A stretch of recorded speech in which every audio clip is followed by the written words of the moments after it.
भारी भैंसे कागा से बोल रहे हैं, ठाड़े पल्ला से तोल रहे हैं, ये कैसे बने रहे तू कैसे बड़ोरे बेईमान तेरे खच्चर में नाए इतनी रे बूटी 52 पाल का जो धरना चल रहा है इसमें काफी रोज करूंगा। आपकी तिब्बती पाल भी इसमें शामिल है। लोगों की जो यहाँ पर पहले हाजिरी हुआ करती थी वो बहुत धीरे धीरे कम होती जा रही है, वजह क्या है? नहीं, किसान अपने काम में भी लगा हुआ है, खेती का भी काम करता है, यहाँ भी आ रहा है और लंबा चलेगा जब तक घर वापसी नहीं होगी, जब तक ये तीनों काले कानून वापस नहीं होंगे। और ये जो किसान संयुक्त मोर्चा है उनका जो भी प्रोग्राम होते हैं, चाहे वो आपका रास्ता रोकने की बात हो, चाहे वो ट्रैक्टर रैली की बात हो, चाहे आपका रेलवे ट्रैक रोकने की बात हो, उस दिन भीड़ आती है। रोज़ाना तो काफ़ी लोग होते हैं, आते रहते हैं, जाते रहते हैं, तो ये कहीं कम नहीं है। ये सब जिम्मेदार लोग हैं जो आ रहे हैं। अगर भीड़ ही दिखानी है, जब कहोगे उतनी भीड़ आ जाएगी। और तो जो राकेश टिकैत है, अब उन्होंने एक नई बात कही है सरकार के लिए कि बंगाल में प्रचार करने के लिए जाएंगे दीदी के लिए। तो एक किसान नेता होने के नाते मैं राजनीतिक बात नहीं करूँगा, एक किसान नेता होने के नाते आप लोग जाएंगे क्या? आपकी तिब्बती पाल के लोग जाएंगे वहाँ?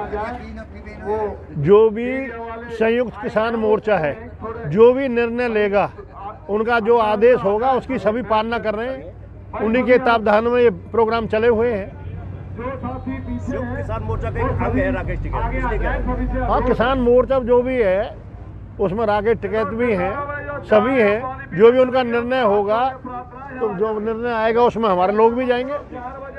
एक बात और भी कही है, अभी कुछ दिन पहले सापड़ा में गई थी हरियाणा कि सरकार बात मान ले नहीं तो हम सरकार को गेहूं नहीं देंगे, फसल नहीं देंगे, चीज नहीं देंगे, भले हमें उन्हें जलाने पड़े।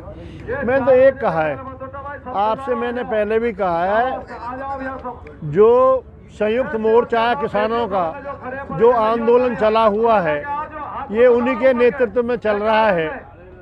यहाँ जो बामन खाप हैं, चाहे कोई राजनीतिक दल है, ये सब समर्थन दे रहे हैं। जो भी उनका प्रोग्राम आता है उन्हीं का अनुसरण करते हैं। फसल जलाने वाली बात कही है ना, तो फसल जलाने वाली बात नहीं उन्होंने जिस लहजे से कहा है ना कि फसल जला देंगे, तो क्या उनका ये बयान सही है? ये तो समय बताएगा, वही जैसे करेगा।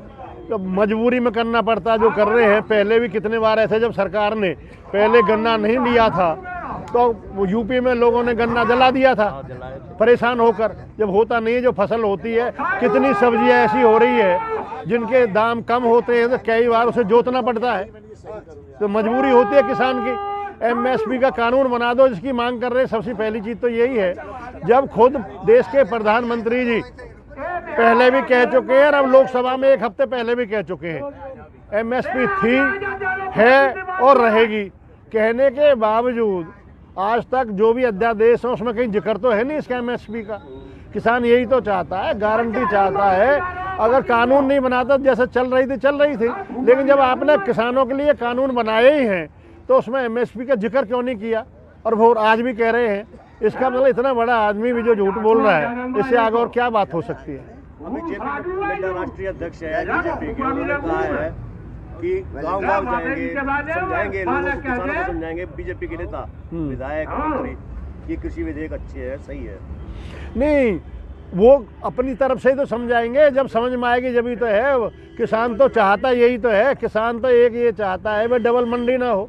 मंडी में पूंजीपतियों की जो वो खरीदार आएंगे उनमें कोई टैक्स ही नहीं है, कोई मार्केट फीस नहीं है। जबकि जो पहले मंडी है वही खरीदें। इन्होंने तो पहले भी कर दिया। हमारे यहाँ कपास की केवल एक को लाइसेंस दे दिया। 200 ट्रॉली अगर किसान लेके जाता, केवल देवली गांव में वहाँ एक कपास की मिल थी। पूरी मंडी में कहीं एमएसपी पर नहीं खरीदा, केवल एक लाइसेंसदार दे दिया। जिस तरह एक मिसाल है, पूंजीपतियों को जैसे लाना चाहते हैं, इसी तरह कपास में पिछली बार जो कपास उगाई थी किसानों ने, तो एक को लेसन दिया हुआ था, एमएसपी पर एक जगह बिकता था, 200 ट्रॉली जाती थी, उसमें से 20 ट्रॉलियों को लेते थे, 180 को वापस बेच देते थे। तो यही तो किसान की मांग है। किसान की मांग है अगर एमएसपी का गारंटी का कानून बनाया जाए, अगर उससे कम कोई लेता है तो गवर्नमेंट एमएसपी पे ले और उससे ज़्यादा कोई भी खरीदे, कोई ऐतराज थोड़ी है। जो ये पूंजीपति आ रहे हैं वो मंडी में भेजो उन्होंने, वो कंपटीशन होगा, किसानों का माल ठीक बिकेगा और गरीब आदमियों को सब्सिडी दो, हमें ऐतराज नहीं है, लेकिन किसान का माल तो अच्छे भाव में बिके। बात तो ये है आज हमारे यहाँ एमएसपी बिकते नहीं, ये खुद लोकसभा में बोले हैं 6 से 16% तक एमएसपी पे खरीदा है, बाकी तो हुआ नहीं। आज बिहार में कहाँ एमएसपी पे हो रहा है, हमारे यहाँ कहाँ हो रही है। हमारे यहाँ पहले जो खरीद होती थी गेहूं की वो 10 या 15 अप्रैल से 30 जून तक होती थी, क्योंकि हमारे यहाँ जो बारिश आती है वो लगभग जून के लास्ट वीक में या जुलाई के फर्स्ट वीक में आती है। तब तक 2.5-3 महीने कोई भी सरकार रही एमएसपी पे गेहूं खरीदा जाता था, लेकिन पिछली बार केवल रिकॉर्ड की चीजें 7 खरीद हुई है, गेहूं भी नहीं खरीदा। किसानों का गेहूं बाद में इसलिए रोकते थे भाई 100-200 रुपये महंगा हो जाएगा और कम पे बिक रहा है, जो एमएसपी पे लिया ही नहीं। हमारे यहाँ धान को बेचने जो मुख्यमंत्री का गृह राज्य है खुद जाके करनाल में बेचने जा रहे हैं हमारे किसान, कितना भाड़ा लगता है।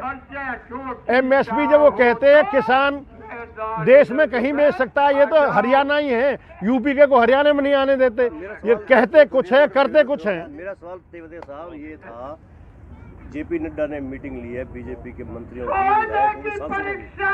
उनकी ड्यूटी लगाई है कि आप किसानों के बीच में जाओ, घर घर जाओ, किसानों को समझाओ। नहीं, जब किसानों के वो समझाएंगे क्या, ये तो बताओ। जो किसानों की मांग है उसको समझाएंगे क्या? आने के तो आओ, आने को तो इनको आने नहीं देंगे। किसान नाराज है केवल क्योंकि 3 महीने हो गए कड़कड़ाती ठंड में, आज गर्मी आ गई है, सड़कों पे है, काम छोड़ के आज यहाँ बैठे हैं। 200 किसानों की 200 से ज़्यादा किसान शहीद हो गए। आज तक सरकार के किसी नुमाइंदे ने संवेदना व्यक्त नहीं की। आज तक देश के प्रधानमंत्री ने एक ट्वीट नहीं किया, जो छोटी छोटी बात पर ट्वीट करते हैं। बताओ क्या है। और जो जरूरी वस्तु अधिनियम 1955 जिसमें जरूरी जो चीज़ें थी, चाहे वो दाल है, गेहूं है, चीनी है, चावल है, आपके आलू है, प्याज है, तेल है, उस अधिनियम पर कंट्रोल रहता था जो सरकार का, उसको खत्म कर दिया 1955 के कानून का। जो बड़े पूंजीपति हैं उनका बोलबाला रहेगा, वो कितना भी खरीदें, कोई लिमिट ही नहीं है। और किसान के लिए जिनसे ये होगा, आप जो बता रहे हैं, जिनसे भी हमारा कॉन्ट्रैक्ट होगा, कॉन्ट्रैक्ट फार्मिंग होगी, जो पूंजीपति कॉन्ट्रैक्ट करेगा किसानों से, जब वो आके वही तो अपना बीज देगा, वही खाद देगा, वही कॉन्ट्रैक्ट करेगा, लेकिन लास्ट में वो चेक करने के नाम पे अगर उसे लाभ है तो वो खरीदेगा, अगर उसे लाभ नहीं है तो उसे क्वालिटी के नाम पे उसे रद्द कर देगा, उसको अख्तियार है रद्द करने का। जबकि किसान पाबंद है, कानून तो गलत बना रखे हैं, इसलिए तो कह रहे हैं रद्द किया जाए। केवल चौथा कानून ले आए ना, कानून बना दे गारंटी का कि एमएसपी। जब रोजाना प्रधानमंत्री जी कह रहे हैं भाषणों में, सारे नेता कह रहे हैं, तो उसको गारंटी का कानून बनाने में क्या दिक्कत है सरकार को? एक सवाल और है कि ये आरोप भी लगाते हैं कि कांग्रेस ने आंदोलन को कब्जे में कर लिया है, कांग्रेसी नेता किसानों को बहकाते हैं और तभी उनकी समझ में नहीं आ रहे। जब ये बताओ, जब बीजेपी वाले खुद प्रचार कर रहे हैं, अगर उन्हें अच्छा लगेगा, किसान अपना मरना जीना खुद समझता है, पढ़े लिखे हैं, जानकार हैं।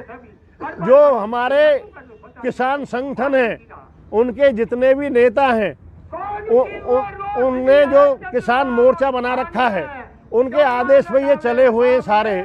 कांग्रेस पार्टी हो या कोई बामन पाल हो, ये सब समर्थन दे रही है। ये तो किसान खुद चला रहे हैं आंदोलन को। बताओ हम कहाँ चला रहे हैं? अगर चलाए तो फिर तो हम अपना झंडा लेके आएंगे। हम तो केवल समर्थन दे रहे हैं, सहयोग कर रहे हैं। किसानों की मांग जायज है, उनके हम साथ हैं।